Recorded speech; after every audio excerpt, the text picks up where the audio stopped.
बिस्मिल्लाहिर्रहमानिर्रहीम, अस्सलाम वालेकुम।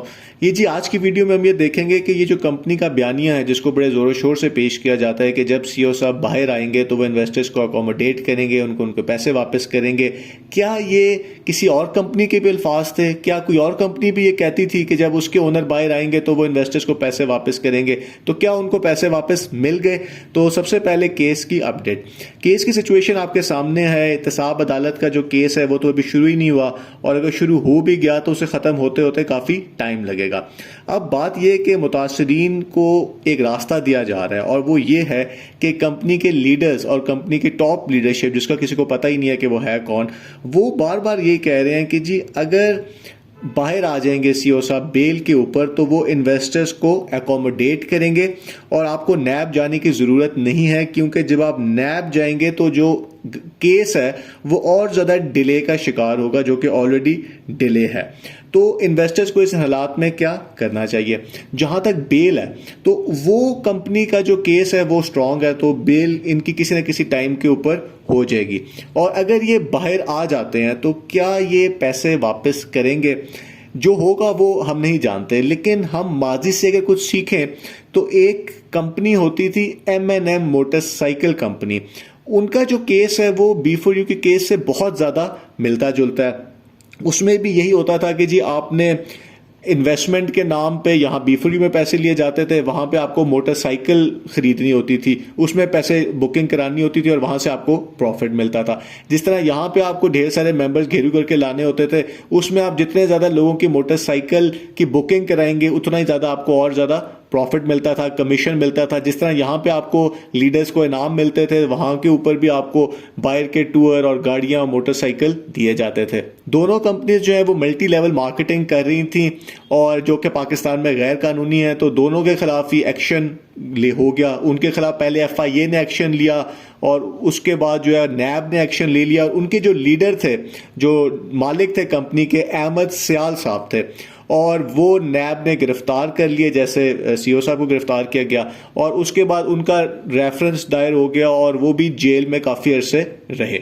जब उनका केस खराब होना शुरू हुआ और डिले होना स्टार्ट हुआ, और जब वो गिरफ्तार नहीं हुए थे तो वो भी यही कहते थे कि जी हम बाहर आके, जब हमें बाहर हम आ जाएंगे तो हम आपके पैसे जो है मुतासरीन को वो वापस करेंगे।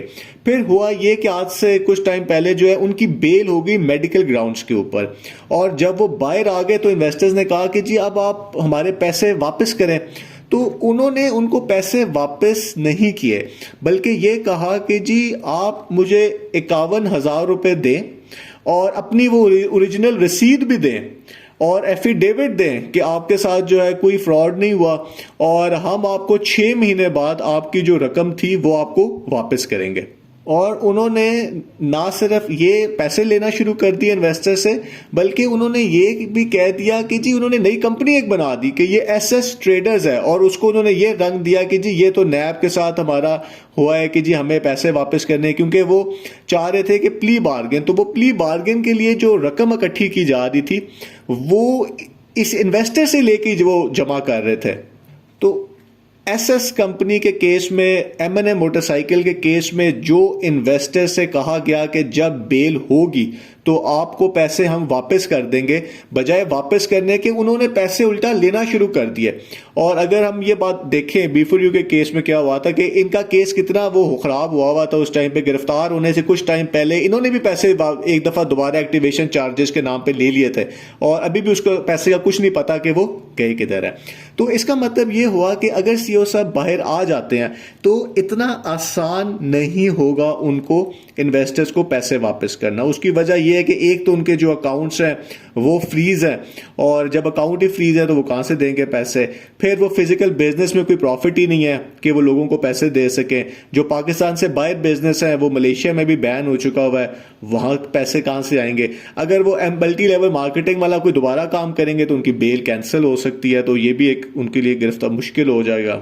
तो अगर तो उन्होंने कहीं पैसे छुपा के नहीं रखे हुए, और वो इतने ज़्यादा पैसे हैं कि वो इन्वेस्टर्स को उनसे मुतासरीन को वापस करना शुरू कर देंगे, तो उनके लिए ये बहुत मुश्किल है कि वो इन्वेस्टर्स को उनके पैसे वापस कर सकें।